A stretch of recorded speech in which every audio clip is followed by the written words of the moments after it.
Welcome to Illuminating Catholics, podcast of the Diocese of Sioux City. I'm Dawn Prosser, Director of Communications for the Diocese. Together with Carmen Bauer of the Faith Formation Office, we will shed light upon topics of faith in the modern church. Our guests include Catholic clergy, religious sisters, and other experts in their fields to help us understand what's happening in the church today. We will explore issues, even the tough ones, and to find answers to common questions about Catholicism. Thank you for joining us for today's Illuminating Catholics, shedding light to understand the modern church.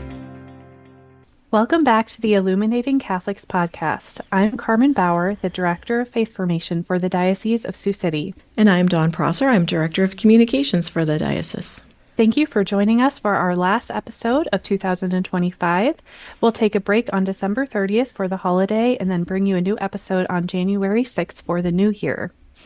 Speaking of holidays, and specifically Christmas, today's episode is all about Christmas and caring for your neighbors. Our guest is Kris McDermott of Spencer Sacred Heart Parish. She has a long history of planning, organizing, and assisting with the parish's Christmas Day dinner. Parishioners give the gift of their time on Christmas Eve and Christmas Day to provide a meal in their community that is free and open to the public. So welcome, Kris. We're excited to hear about this event. Thank you. Yeah. Thank you, Dawn and Carmen. I'm really happy to be here to talk about two of my favorite things, Christmas and Sacred Heart.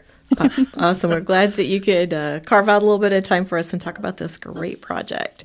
So people maybe outside of Spencer don't know you and your history with the parish. Do you want to just fill us in a little bit about yourself?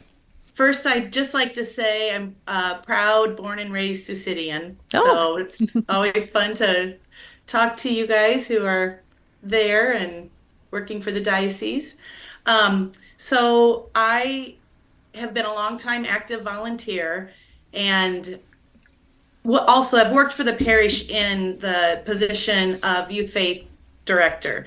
I've done that job a total of 10 years, but started the first 4 years from 1997 to 2000 or 96 to 2000, and then started up again about 2017 and worked for 6 years, and now I'm back to a volunteer role.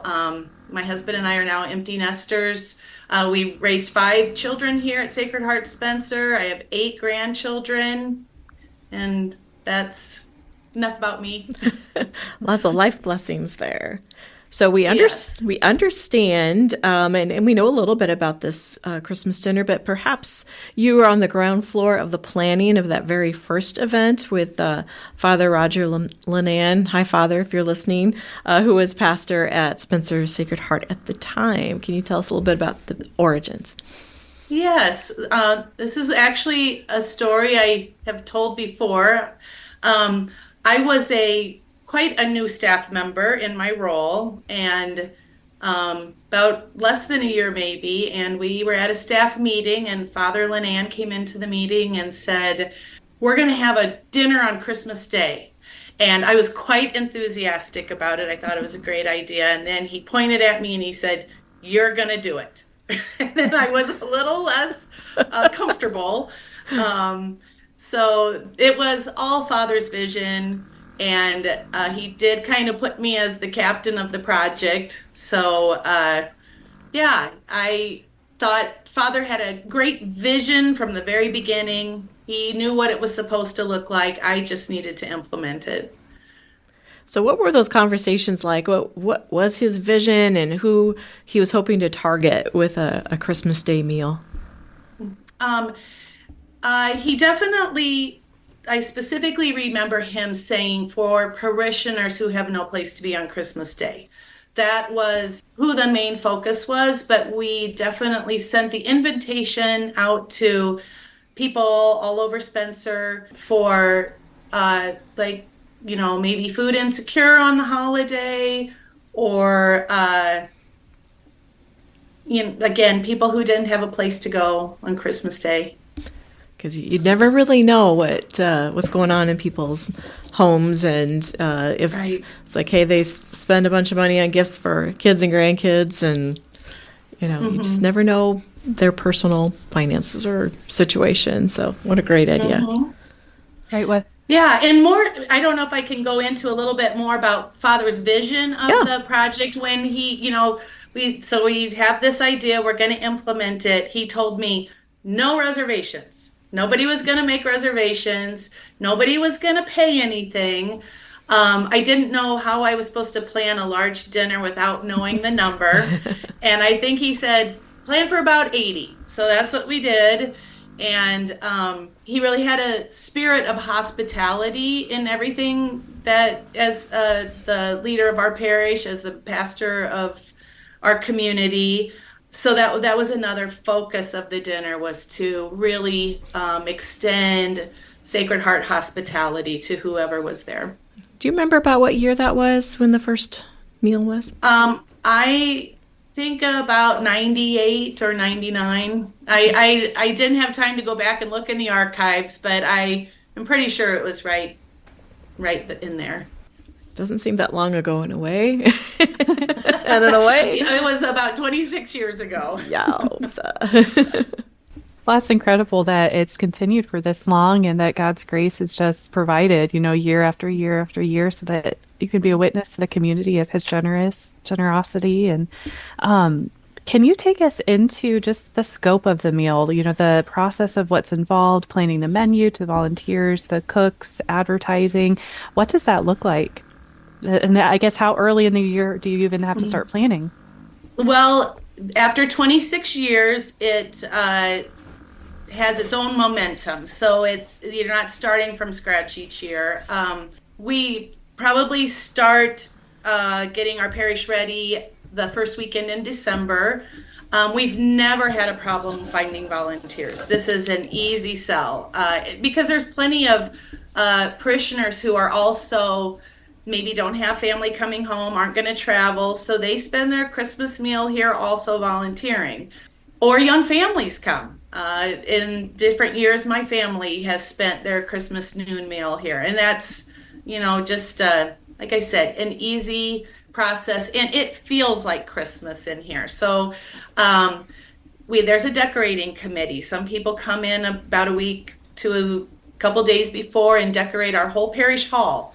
For the food that we have to serve, starting the first weekend in December, we put out a sign-up sheet for all the ingredients we'll need to make the meal, along with the opportunity for a cash donation and also volunteers. And we put it out last weekend, and I checked yesterday, and it's full. There's everybody signed up for something, so we got food taken care of, volunteers taken care of.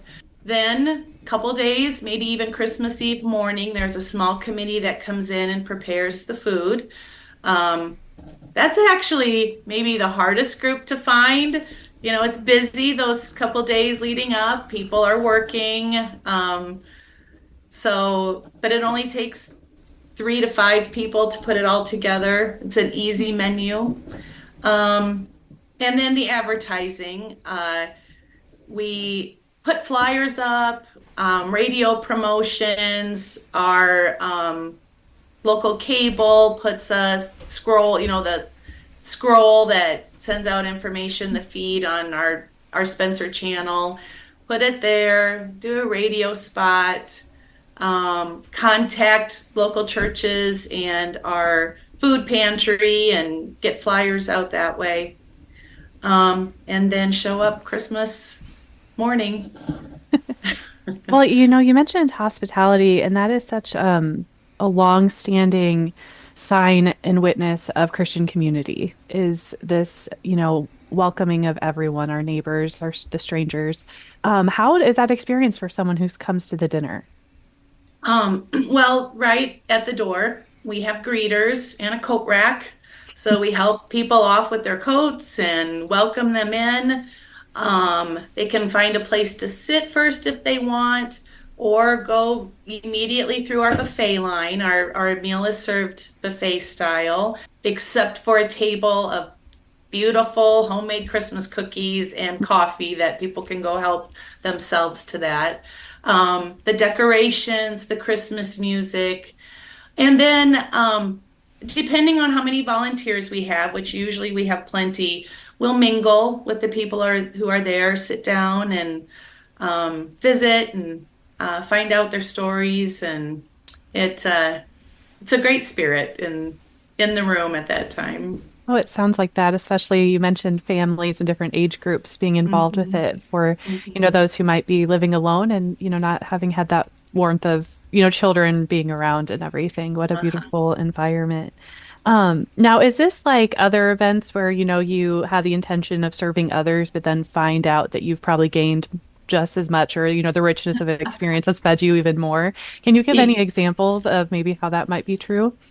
Of course. Just getting to do that with my family has, experiencing it as a family. So that's one part. I have a couple stories of mingling with people.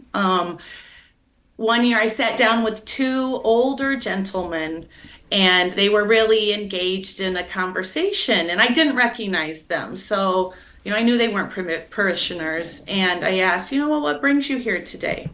Well, both of them, they lived in the Spencer footprint, kind of Lake Park and Cherokee, I think I remember, but both of their wives were in the nursing home here in Spencer. Mm. So they would come down and visit their wives and then share the Christmas meal at Sacred Heart together. And the nursing home is across the street from Sacred Heart, so it was an easy walk over for them. And um, yeah, it still kind of gives me chills thinking about how these men met at our Christmas Sacred Heart dinner and it became a tradition for them. So that's one of my stories. Another story takes us back to just last year with our Spencer floods, which I get emotional when that subject comes up. But it was a hard year, and we knew there would be people who were more in need last year than other years. So, we had taken some flyers to the food bank, but then, we still had a lot of people displaced, even though most people had found a spot, but there was still one hotel that many families were living in. So I took a lot of flyers to that hotel and talked to the person at the desk. And a woman was standing there and she just was standing there. And when I finished talking with the desk clerk, she took a flyer and she started to cry because she said, I've been worried about where we would eat our Christmas dinner because stores are closed, restaurants are closed. Um, she was so thankful to have a place. And we did have a much larger, we planned for a larger crowd last year, and our numbers were up by probably 30% last year. Wow. And yeah. So definitely feeling like we're serving in the way Christ would ask us to in that situation. Oh, absolutely. And how beautiful, we know in the immediate aftermath of some of crises, there are so many resources, but sometimes the needs just linger on and those individuals can be forgotten. So how beautiful that God used you in your parish community in that way. You mentioned that it's not difficult to find volunteers, but are there still ways that parishioners can be involved or any gaps that you're trying to fill still? That Christmas morning, I mean, of course, we have many volunteer opportunities, but surrounding the Christmas Day dinner, um, anyone who wants to go do the radio spot, we always kind of try and pass that off on whoever would like to talk. I will, I would like to mention every year there needs to be a person or a couple people who really embrace this project. And over the 26 years, it's kind of changed hands from time to time. I could mention some names of people who kind of took the reins, Gwen Cardell, Julie Nemmers, and I don't know how long, but for many years recently, Marilyn Bach has de facto been the head person for just making sure that it happens. And of course, the staff at Sacred Heart, Molly and Sina and Father, and they they're involved, but it is a parish layperson led event. What a wonderful ministry. And I'm glad you did bring up the food insecurity and people still struggling after the floods. I was going to ask you about that, so thank you for bringing it up, and I wouldn't be surprised. I'm sure it takes many months to recover financially with the kind of devastating losses and damage that you had up there in Spencer, sadly. So I wouldn't be surprised if this meal is a blessing to people still, again, this Christmas, but time will tell on that. And I also wanted, you were talking about the decorations and the Christmas music and the cookies, and I've been to your parish hall, which I think is beautiful on its own. Mm-hmm. I'm sitting there thinking, oh my gosh, I'll bet it is just lovely and so welcoming. So it's kind of nice that I've been there. I used to live a little closer to Spencer than I do now, so it just sounds lovely. So for this year, do you have an estimate of how many you might expect for numbers, or has it been a trend?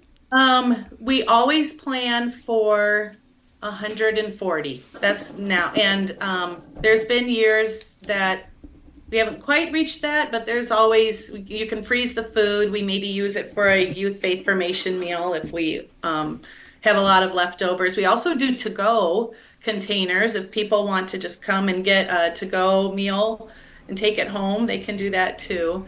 But yeah, we plan for 140. And our menu hasn't changed since the very first one. Ham, cheesy potatoes, green bean casserole, dinner roll, Jell-O fluff, which it goes over really well, and then the homemade Christmas cookies, coffee, milk, and cider. Sounds delicious. Who could pass that up? Especially the cheesy potato part. Yay. So, and you did mention that's being held in your parish hall, beautiful parish hall. And what serving times this year? 11 to 1. And I did see the notes that Marilyn wrote from last year. We make the meals ahead of time, put them in the fridge, and then somebody's got to get them out and put them in the steamers in order to have it ready by 11. And I noticed Father Richter did that last year, so God love him. He was in the kitchen bright and early getting the food on. Servant leadership right there. Yes. Good old Father. So you've been hosting this for, we think, 26 years, mm-hmm. which is wonderful. Thinking all the people that you have served in that time. And you talked about some of the people that you have served and their comments. What about those serving? Have they said this is like the best Christmas thing that we could do, or what kind of comments do you get from your volunteers? Well, it's Christmas morning, Christmas noon, so there's a joyful spirit anyway. So everybody, you can sense that with workers and the people attending. And I would say, of course, they feel good about what they're doing. It really just feels like a family dinner. It's very comfortable. So it's, I think everybody just feels comfortable. They have whether you're working, which the workers eat too, or serving, feel like you're at grandma's house maybe. I don't know. It just sounds wonderful, and I'm sure your community is so appreciative, and yes, people maybe with some hardships, but it's a hardship spending Christmas alone, or mm-hmm. You don't have family to visit, or they can't visit, or you can't travel. Yeah, I can't imagine anything better than knowing, hey, I go to my parish, I'm probably going to know some people, and I just think it's a wonderful thing, which is why we invited you to come on the podcast. We appreciate it. I'm not sure how you. I guess I have a question for you. How did it happen to come across your radar to do a podcast? Well, the lovely and talented Molly Moore from your parish put me on your list for your flock note for the parish, and I was like to look and see what's going on, and I knew that you did a dinner because people usually sent in something for our events or whatever when we had a printed paper and now electronic, and I'm like, oh my gosh, that Christmas dinner, what a feel-good event, and this would be perfect right before Christmas. So I think it was the Holy Spirit, personally, that made me just spend an extra couple seconds looking at that little, I think it was a call for volunteers is what it was. And I'm like, they volunteer on Christmas Eve and Christmas Day. And that just really struck me. I can't answer for Carmen, but I thought, what a wonderful gift to give others on Christmas Day. Yeah. Well, it struck me 26 years ago, like, who's going to come? And Father Linnan knew what he was doing, because we've never had a problem with volunteers. Yeah. He is a wise and wonderful man. So if other parishes or people from other parishes are listening and are curious about trying this themselves, maybe even with Easter coming up, would there be a good contact at up in Spencer for them to reach out to kind of help get off the ground? I guess I would definitely start with Molly, probably, and then she would maybe put anyone who is inquiring in touch with somebody who could give some advice. Yeah, I will say it was a leap of faith. I mean, I think even Father Linnan would say that we didn't know what we were going to have when we did the first one. So I'm sure that'd be my advice. And we can put Molly's contact information in the show notes should someone want to reach out. That'd be great to see this replicated around the diocese or elsewhere. So, it sounds wonderful. The invitation's open, Christmas Day. Yeah, Sacred Heart right. Parish Center, 11 to 1, right?